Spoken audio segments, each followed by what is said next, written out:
नमस्कार, final post में आपका स्वागत है। आज के इस एपिसोड में हम संसदीय कार्यप्रणाली के ऊपर चर्चा करेंगे। जैसा कि आप सबको मालूम है कि इस बार का मानसून सत्र बड़ा ही रोमांचकारी रहा। उसका मुख्य कारण सभी प्रमुख विपक्षी दलों द्वारा किसी भी बिल को पास न होने देना, किसान कानून का विरोध करना और महंगाई के ऊपर चर्चा न करना इसका प्रमुख कारण रहा। मानसून सत्र शुरू होने से पहले पेगासस जासूसी कांड का उजागर होना मानो विपक्ष को एक मुद्दा मिल गया, जिसको लेकर वो संसदीय कार्यवाही को चलने नहीं देना चाहते और ना ही उन्होंने इस संसदीय कार्यवाही को चलने दिया। अप्रत्यक्ष और अप्रत्यक्ष आरोप एक दूसरे पे लगाए जा रहे हैं। सरकार कहती है कि हमने चर्चा के लिए आमंत्रित किया, लेकिन ये चर्चा के लिए तैयार नहीं हुए। वो किसान जो करीब 4 महीने से आंदोलन पे बैठे हैं, सड़कों पे बैठे हैं, उनका समर्थन कर उनके मुद्दे की बात को संसद में उठाने के लिए विपक्षी पार्टियों ने पुरजोर कोशिश की थी, लेकिन पेगासस का मुद्दा आते ही अन्य सभी मुद्दे गौण हो गए। उसका मुख्य कारण यह रहा कि विपक्षी पार्टियां मन बना चुकी थी कि संसद की कार्यवाही को चलने नहीं देना है और ना ही किसी बिल को पास होने देना है। इसमें इसका पूरी विपक्षी पार्टी को लीड करने वाले माननीय राहुल गांधी जी सबसे आगे रहे। हालांकि सभी विपक्षी पार्टियां उनको अपना नेता नहीं मानती या उनके अंडर कोई काम नहीं करना चाहती। यही कारण है कि टीएमसी और आप पार्टी जब भी राहुल गांधी आगे इस किसी भी प्रोग्राम को लीड करते हैं या रैली को लीड करते हैं, तो ये लोग टीएमसी और आप पार्टी उनसे दूरी बना के रखती है। जहाँ तक ओबीसी बिल की बात है, ओबीसी बिल पे सभी विपक्षी दलों ने आपसी सहमति से उस बिल को पास कर दिया। इससे यह साफ होता है कि विपक्षी पार्टियां उस मुद्दे पर जिसे वो बिल को पास कराना चाहते हैं, उस पे वो इकट्ठी होकर आपसी सहमति से बड़े शांतिपूर्ण ढंग से उस बिल को पास करवा सकती है। किंतु ये जानबूझकर वेल में जाके हंगामा करना, महिला मार्शल के साथ हाथापाई करना और निर्दलीय सांसद द्वारा एक जेंट्स मार्शल के गले को दबाना, ये सब जो उचित नहीं है।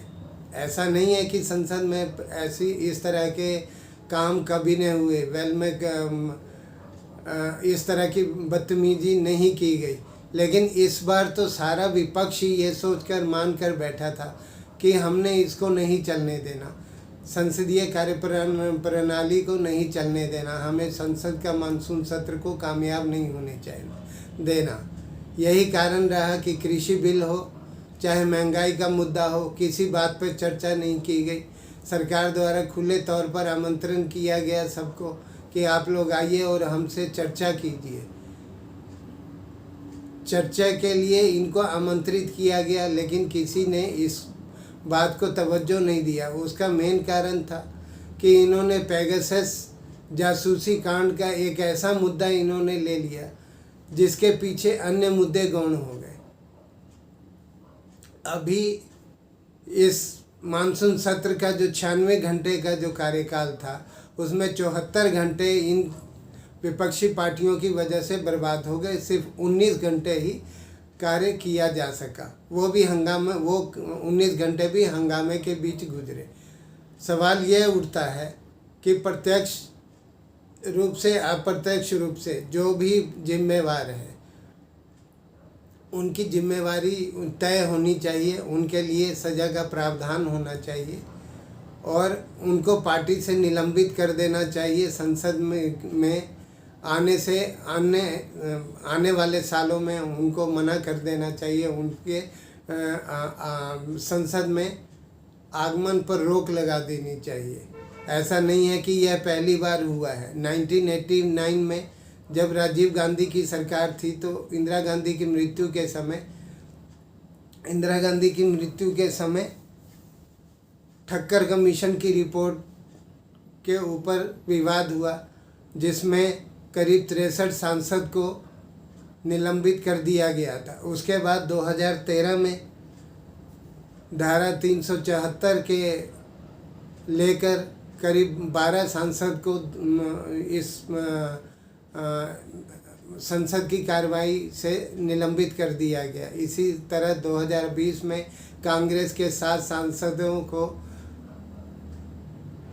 संसद की मानसून सत्र में 7 दिन के लिए निलंबित कर दिया गया।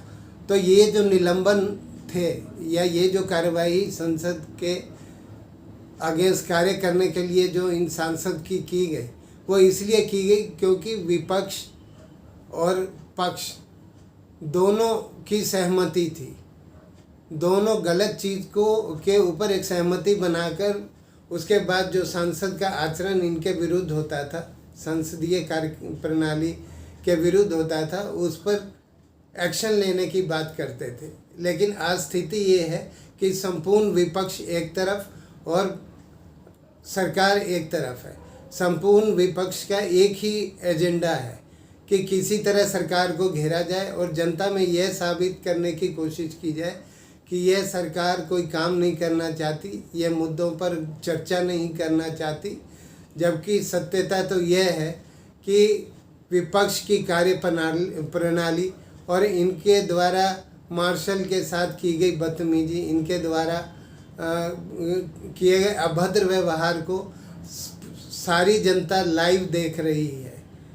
आज की जनता बेवकूफ़ नहीं है कि उन्हें समझा दिया जाए और वो जनता समझ जाएगी। आज की जनता के पास कई तरह के साधन हैं, टीवी हैं, इंटरनेट है, जिससे वो लाइव देख सकते हैं या कुछ दिन बाद भी इस प्रोग्राम को, इस लाइव टेलीकास्ट को देख सकते हैं। तो उसमें साफ देखा जा रहा है कि इनकी अभद्रता, इनकी जो व्यवहार है वो किस तरह से अमानवीय व्यवहार कर रहे हैं लेडीज़ मार्शल के साथ। वो तो एक सरकारी नौकर है। अगर विपक्ष को लगता है कि उनके सांसद को पीटा गया तो विपक्ष को चाहिए कि इस तरह के वीडियोस वो भी जनता को दिखाए, वो भी संसद में इस तरह के वीडियो पेश करे, क्योंकि ये सारी बातें बिल्कुल बनाई हुई हैं और इनका सच से कोई लेना देना नहीं। इसलिए इन मनगढ़ंत चीज़ों को जनता के बीच फैलाया जा रहा है।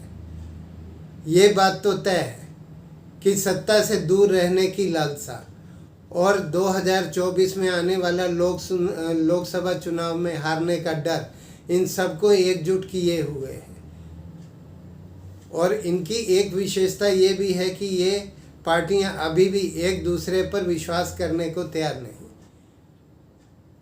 यह तो एक मशाल रेस की तरह है कि ममता बनर्जी ने सभी विपक्षी पार्टियों को इकट्ठा किया, एक मशाल जलाई और उस मशाल को टी पार्टी के बहाने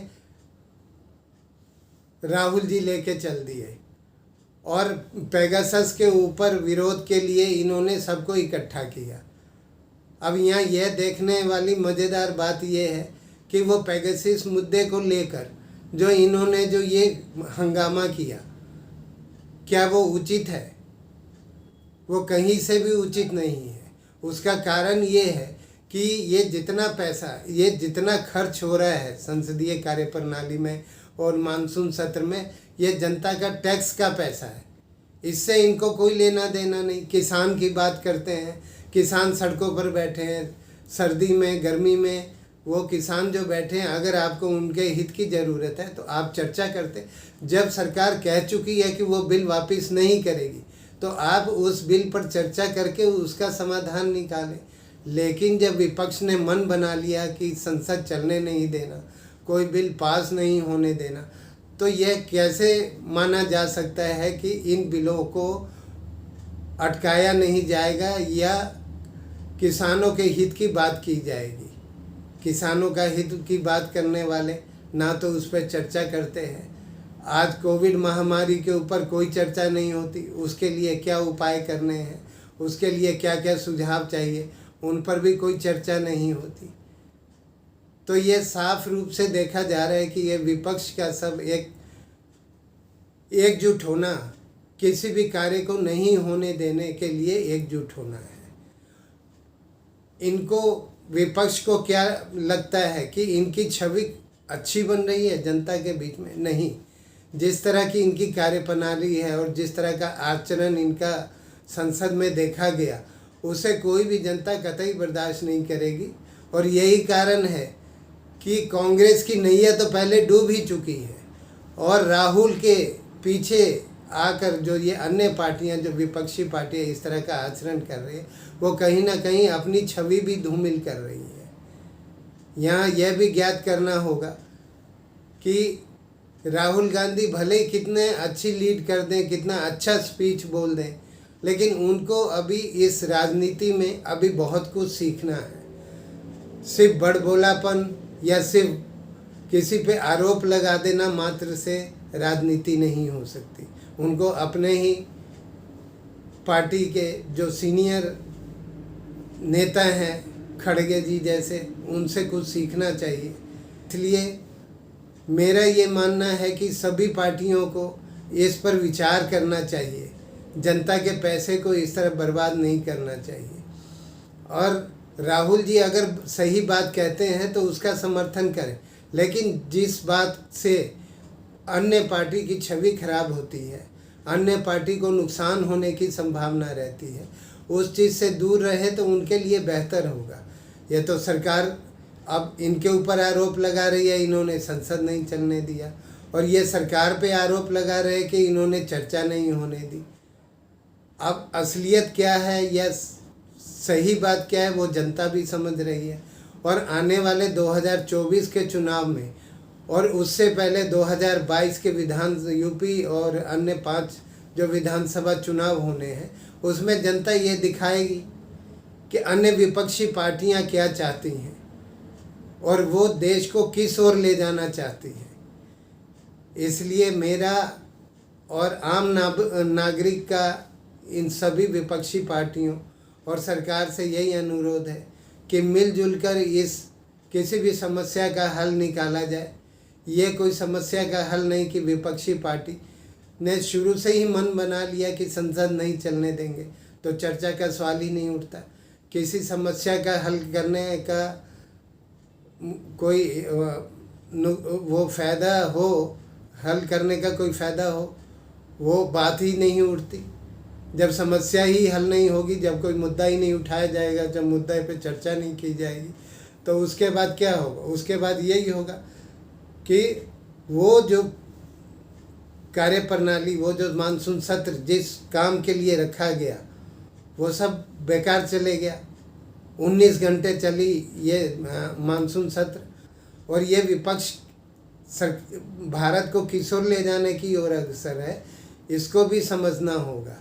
और सरकार को भी इस चीज़ को समझना होगा कि विपक्षी पार्टियां क्या चाहती है। उनके साथ बैठकर एक कमेटी बनाकर उनसे बात करनी पड़ेगी, उनकी बातों को समझना होगा, तभी इस समस्या का समाधान हो सकता है। इसी के साथ मैं आज की यह परिचर्चा समाप्त करता हूँ, और अगले एपिसोड में फिर मिलेंगे। अनिल कुमार मिश्रा, दिल्ली से। फाइनल पोस्ट के लिए धन्यवाद।